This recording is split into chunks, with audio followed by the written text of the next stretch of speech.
हाय, hello, नमस्कार. कसं काय मंडळी, मजेत ना? मी पूजा तुम्हा सर्वांचं आपल्या नवीन एका व्हिडिओमध्ये खूप खूप मनापासून स्वागत करते. तर तुम्ही गोव्याचे आपले 2 ब्लॉग पाहिलेच असतील. तर ह्याच्या अगोदरच्या ब्लॉगमध्ये आपण बागा बीचला गेलेलो. बागा बीचला नाईटची मस्त असा एन्जॉय केला, तिथे डान्स केला. तर त्याच्यानंतर बागा बीचच्या बाहेर आल्यानंतरच बाहेर स्ट्रीट शॉपिंग आहे. तर ती स्ट्रीट शॉपिंग पाहिली आम्ही, तिथल्या ड्रेस पाहिले, तिथल्या किमती पाहिलं. ते सर्व मी तुमच्यासोबत शेअर करणार आहे. इन शॉर्टमध्ये तुम्हाला तिथे प्राईस काय आहे ते सर्व सांगणार आहे. त्याच्यामुळे व्हिडिओ शेवटपर्यंत नक्की पहा. व्हिडिओ आवडला तर व्हिडिओला लाईक करा, शेअर करा, कमेंट करा आणि आपल्या चॅनलला सबस्क्राईब करायला विसरू नका. तर चला पाहू.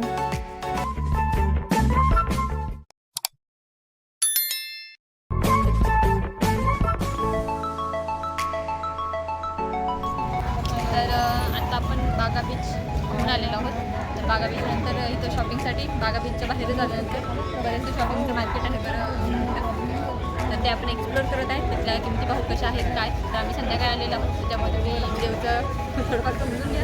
बट चल बघू आपण काय कशा आहे व्हरायटी ते. बागा बीचच्या बाहेर आल्यानंतर लगेच आपल्याला स्ट्रीट शॉपिंग दिसेल. बरीचशी मोठी लेन आहे आणि आतमध्ये खूप असे शॉप्स आहेत. तर तिथे गेल्यानंतर आपल्याला खूप जास्त असे वन पीसचे खूप व्हरायटी आहे. वेगवेगळे पॅटर्न आहेत, शॉर्ट्स लॉंग सगळी व्हरायटी आपल्याला तिथे पाहायला भेटेल. त्याच्यानंतर शॉर्ट्स टॉप्स होते. त्याच्यानंतर जे जीन्स शॉर्ट्स आहेत त्याची व्हरायटी भरपूर होती. जीन्सची व्हरायटी होती. जेंट्ससाठीही बरीचशी व्हरायटी होती. शॉर्ट्स, त्याच्यानंतर टी शर्ट्स जे गोव्यात यूज करतात असे शर्ट्स बरेचसे होते. तिथं व्हरायटी खूप होती. बट जर आपल्याकडे बार्गेनिंग स्किल असेल तरच गोव्यात शॉपिंग करावी, नाही तर गोव्यात शॉपिंग अजिबातही करू नये. कारण प्राईस एक खूप सांगतात ते, आणि जर पुढच्या व्यक्तीला बार्गेनिंग येत नसेल तर ते खूप लुटतात आपल्याला. त्याच्यामुळं तुमच्याकडे बार्गेनिंग स्किल असेल तर नक्की गोव्यात शॉपिंग करा. कारण गोव्यात सारखी व्हरायटी आपल्याला कुठे इकडे कुठे भेटणार नाही. तर तिथे जे शॉर्ट वन पीस होते तर ते सांगताना 1000पासून सांगायचे, 1000, 700, 800.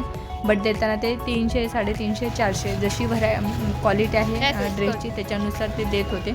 फक्त आपण व्यवस्थित बार्गेनिंग केलं पाहिजे. स्कर्ट्स होते, प्लाझो होते, हाफ टी शर्ट होते मुलांसाठी जे आय लव्ह यू गोवा असे असते तसे टी शर्ट, त्याची व्हरायटी ते 100 रुपयाला येत होते. त्याच्यानंतर जे जेंट्ससाठी किंवा मुलांसाठी शॉर्ट्स आहेत तर ते सांगताना 300, 350, 400 सांगायचे. बरं 50-100 असे कमी करून देत होते. त्याच्यानंतर लहान मुलांसाठीही तिथे शर्ट्स पॅन्ट्स त्याची व्हरायटी होती. जे जीन्सवरचे आपले क्रॉप टॉप आहेत किंवा टी शर्ट्स आहेत तर ते 200, 250, 300पर्यंत देत होते. त्याच्यानंतर स्कर्ट्स होते तर स्कर्ट्सची ही व्हरायटी खूप सुंदर होती तिथे. गोव्यात शॉपिंग करायची म्हटलं तर तुमच्याकडे बार्गेनिंग असेल तर खूप सुंदर अशी शॉपिंग होऊ शकते, जे की आपल्याला इथून घरून घेऊन जाण्याची गरज नाही. त्याच्यानंतर तिथे चप्पलची व्हरायटी होती भरपूर. बट चप्पल्स आम्ही एवढ्या काही पाहिल्या नाहीत, म्हणजे घ्यायच्याच नव्हत्या, त्याच्यामुळे जास्त तिकडे गेलोच नाही. आणि गॉगल्स त्याची व्हरायटी होती. त्याच्यामुळे शॉपिंग करायची असेल तर विचाराने नक्की शॉपिंग करा तुम्ही गोव्यात.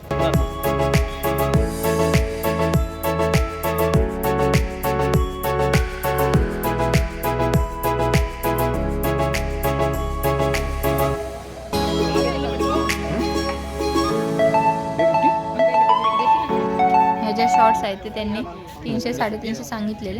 बट 250 काही 300 अशा त्या रेंजमध्ये शॉर्ट्स घेतलेले आम्ही तिथूनच.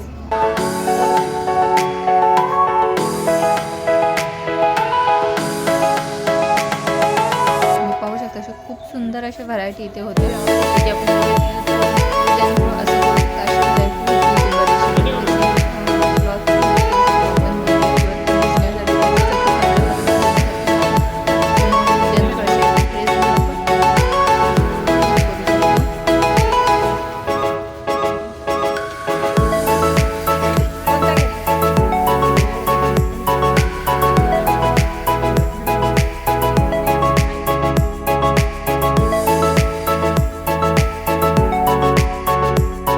तर ही अशी होती बागा बीचवरची शॉपिंग.